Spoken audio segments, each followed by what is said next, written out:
Hello, Mike. Thank you. And hello, everyone. Welcome to yet another episode of Broken Bread. This comes to you from Mike Coles from newliferadio.co.uk in Exeter, and myself, Ron Bailey, from biblebase.com in Reading, both places in the United Kingdom. It's good to have your company. We look forward to this time, week by week, when we can share these things together. And I thought I'd just take a moment or two to remind folks as to how you can consume your online diet of Bible studies that are coming from Bible-based.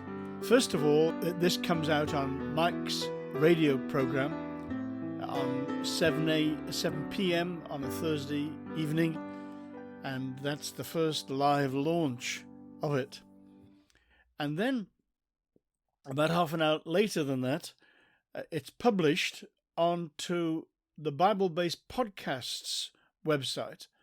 You get that from any podcast catcher you're using.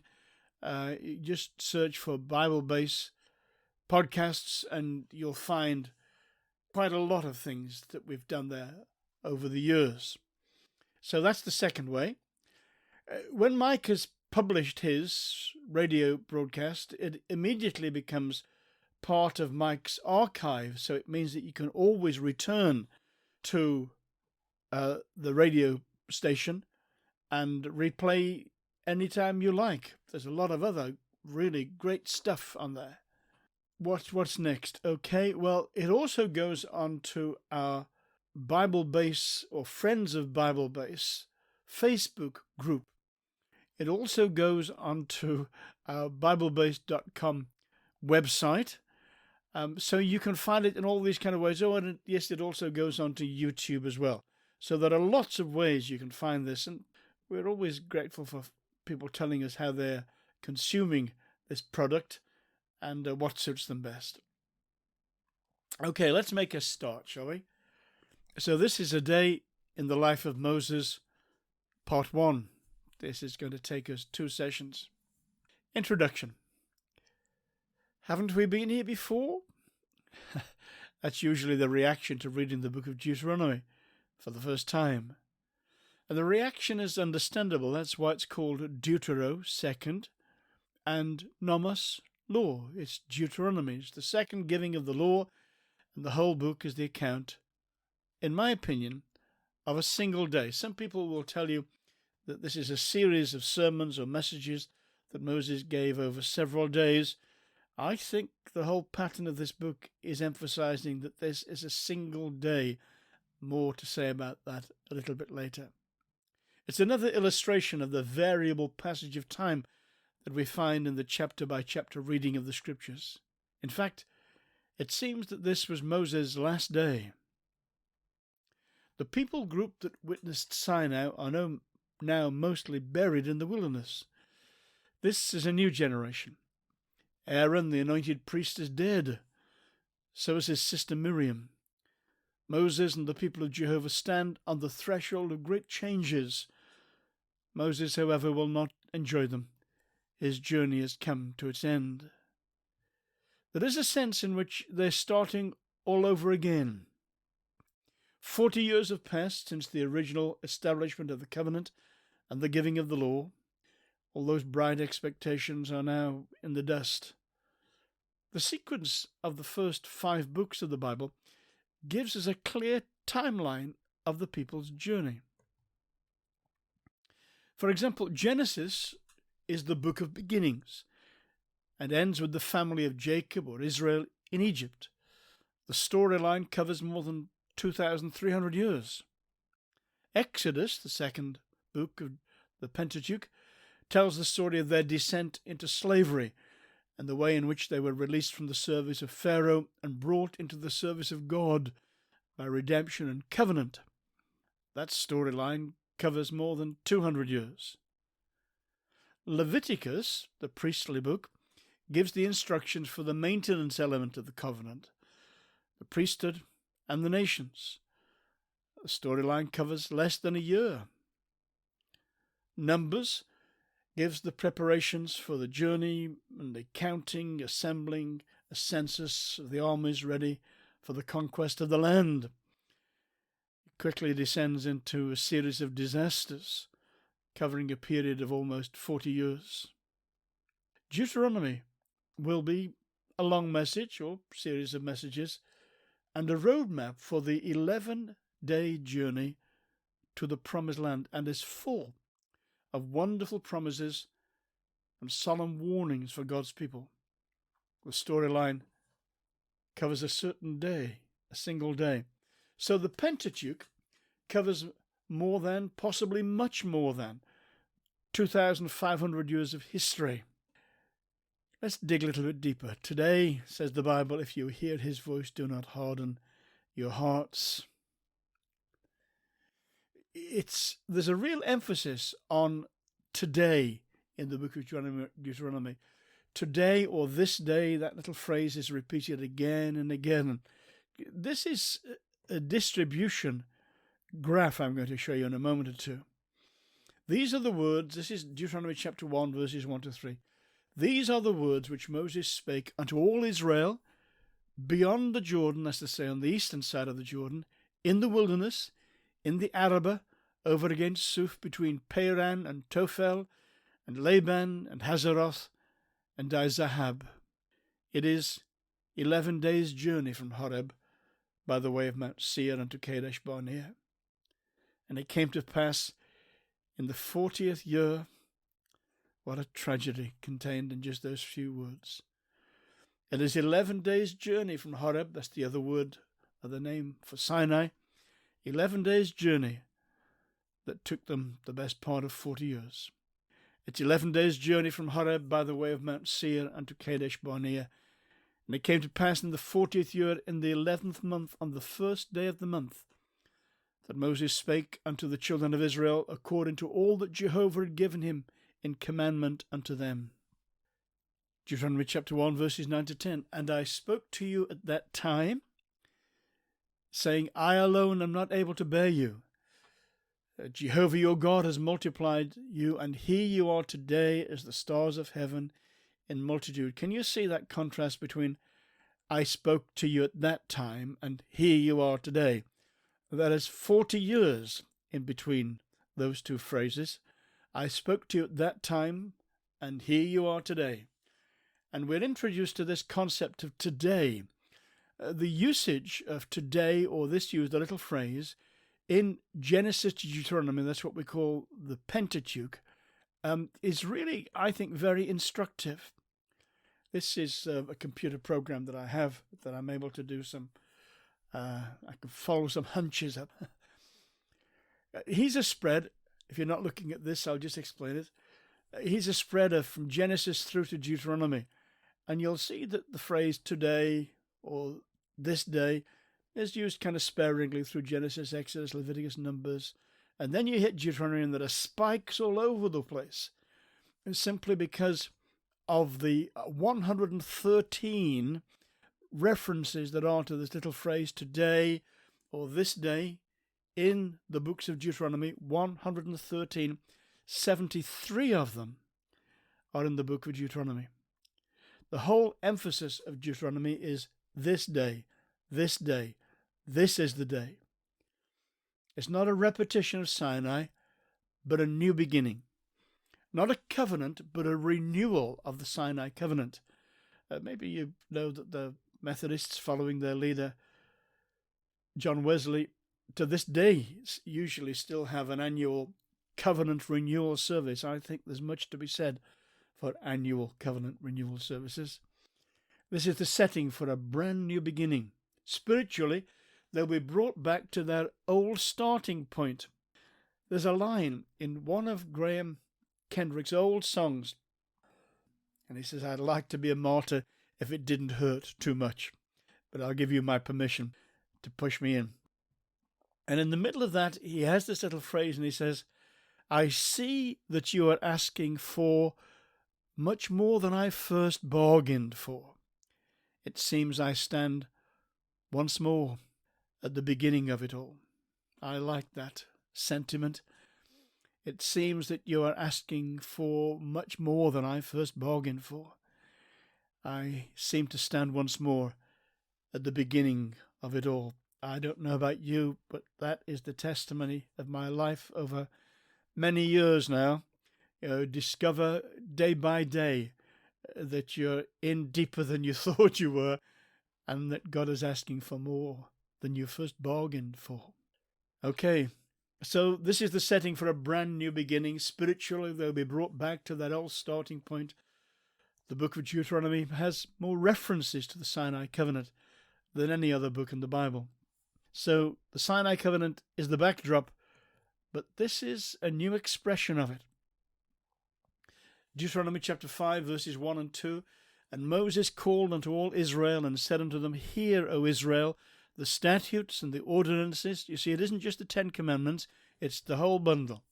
The statutes and the ordinances which I speak in your ears this day, that you may learn them and observe them.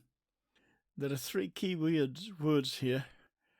Hear, O Israel, the statutes and the ordinances which I speak in your ears, that ye may learn them and observe to do them. Hear, learn, observe, and do them. That's the pattern for progress into this covenant you've signed up for. Jehovah our God made a covenant with us in Horeb.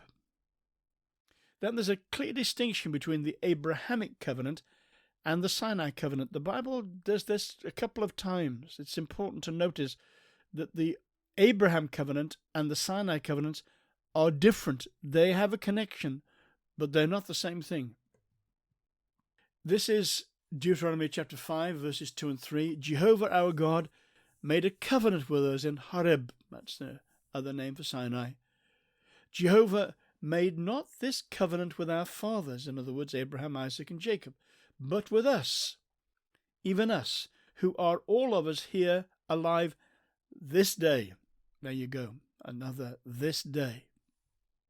This is actually how this story started off. God appeared to Abraham, or he appeared to Moses, and he said, And I appeared unto Abraham, unto Isaac, and unto Jacob as God Almighty, but by my name Jehovah I was not known to them. So God is going to enter through Moses the mediator into a different covenant. It has links with the Abrahamic covenant, but it's different, and we must need to keep them different and separate in our minds, because the fact that the Abraham covenant lasted for many years before the Sinai covenant was put by the side of it, that's Paul's language, put by the side of it, so it was attached to, it didn't become part of the Abraham covenant, but it was attached to it. Actually, it wasn't attached, it just rested by the side of it. But I'm just illustrating this. We must keep in mind the difference between the nature of the Abraham covenant and the Sinai covenant. The Abraham covenant was basic and original. The Sinai covenant was additional and temporary. And this is what Paul is speaking about when in Galatians chapter 3, verse 19 and 20, he asks a question and then answered himself as his pattern. What purpose then does the law serve? He's been talking about justification by faith and the fact that Abraham was uncircumcised. He was not keeping the law when he was justified by faith. And so he then asks the perfectly natural question, what purpose then does the law serve? It was added, literally put by the side of, because of transgressions, until the seed should come to whom the promise was made. And we talked about that at length in 2 sessions called A Day in the Life of Abraham, which took 2 studies.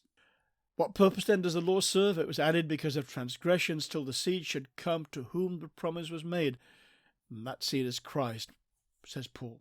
And it was appointed through angels by the hand of a mediator. Now a mediator does not mediate for one only, but God is one. And we've already referred several times to the fact that the Sinai covenant is land-based. It is in Deuteronomy that we see this worked out thoroughly. Deuteronomy is not merely a rerun of Exodus and Sinai. It's not you kind of just rerunning the tapes. It is the original Sinai covenant reapplied with a particular end in view. And the particular focus of Deuteronomy is the connection between the keeping of the Sinai covenant and the possession of the promised land. If we dig a little deeper, we discover that the word eretz, which is the Hebrew word for land, occurs almost 200 times in the book of Deuteronomy. It's the word you keep on coming up against, and it's often linked to the word possess. So Deuteronomy is all about the law, but it's about the way that the law serves a purpose in enabling the covenant people to possess the land that God had promised to them. The promised land was given to the covenant community, but they would need to take it, and they would only take it as they kept the covenant agreement. There's an interesting, tragic illustration of this. Achan and the broken covenant. The conquering people had taken Jericho, and the next town en route was Ai. But they were presumptuous in their expectation of an easy victory, and the willful disobedience of one man and the connivance of his family brought a simple victory to a crushing defeat. In the whole conquest of Canaan, it is the only battle that has a body count for forces of the covenant people. If you follow through, you'll see lists of the battles and the tens of thousands of people who died, who were the people who dwelt originally in Canaan. It was the land vomiting them out, it says in another part of the scripture. But there's only one body count, and that's here at Ai. And if I remember rightly, it's 37 people. 37 people of the covenant people died, all here in this one tragic battle. It's a picture in one way that although there will be many battles, God intends to have us have victory after victory after victory. If we follow his instructions, there need be no defeats. If we depend upon our Joshua to lead us and to instruct us in the way that we should go, God has promised the land to him, and he will make sure that we inherit it. The whole story is found in Joshua 7, but we will just focus on the indictment that was brought against the nation, and Achan in particular. This is Joshua chapter 7, verses 11 to 12. Israel hath sinned, yea, they have even transgressed my covenant, which I commanded them. You see how God focuses in? It's not just the avarice, it's not just the selfishness, it's not just the disobedience. It's the fact that Achan and his family have broken the covenant. It's the first breaking of the covenant in the promised land, and the judgment that comes upon him and his family is extreme. Yea, they have taken of the devoted thing, and they've also stolen and dissembled. That means they've played the hypocrite also, and they have even put it among their own stuff. He buried the spoils of his guilty action under the floor of his tent. Obviously, the whole family would have known that it was there. Therefore, the children of Israel cannot stand before their enemies. They turn their backs before their enemies because they are become accursed. It's interesting, it's devoted. It's the same word translated devoted and translated accursed. I will not be with you any more, except ye destroy the devoted thing from among you. So Israel sustained its first defeat because the covenant had been broken. This principle has long-term implications. Only a covenant-keeping people could conquer the land, and only a covenant-keeping people would be able to hold it. Keeping the covenant gave them access into their tenancy, and keeping the covenant was their tenancy agreement. There's a Latin phrase, I think, isn't it? Caveat emptor, which means let the buyer beware. In other words, if you're buying something, it's your responsibility to check It's what it claims to be. There's another Bible detail to keep in mind here. The nation of Israel never owned the Promised Land. And that might surprise you. The nation of Israel was never intended to own the Promised Land. They were tenants. Now, I don't know how this works out in other countries, but in English law, the purchase of a property may be freehold or leasehold. If I buy a property that is legally leasehold, I'm really only renting the land on which the house is sitting. At the end of the leasehold period, the land and anything that I have additionally built on it must revert to the owner of the land. If I buy my house freehold, I'm buying both the building and the land. Now, the nation of Israel and its families held their land leasehold. The land owner was Jehovah himself. Listen to this important detail of the tenancy agreement. Leviticus chapter 25 and verse 23. And the land shall not be sold in perpetuity, for the land is mine, for ye are strangers and sojourners with me. Technically, property under the Sinai covenant could not be sold permanently outside the family. Each generation of the family held the property in trust for the next generation, and the land belonged to Jehovah. On entering the Promised Land, these territories were entrusted to the different family tribes. Every 50 years, each portion of the land had to revert to its original family. This plan was a wonderful plan. It ensured that wealthy landowners did not accumulate vast estates that would create a permanent underclass of farm workers rather than farm owners. There are more details in Leviticus chapter 25, verses 30 to 31. This seems to have been greatly ignored, this instruction that God gave as part of the tenancy agreement. And the property owners caused much personal hardship to peasant families. They incurred a strong indictment from the prophet Isaiah. This is Isaiah chapter 5 and verse 8. Woe unto them that join house to house, that lay field to field.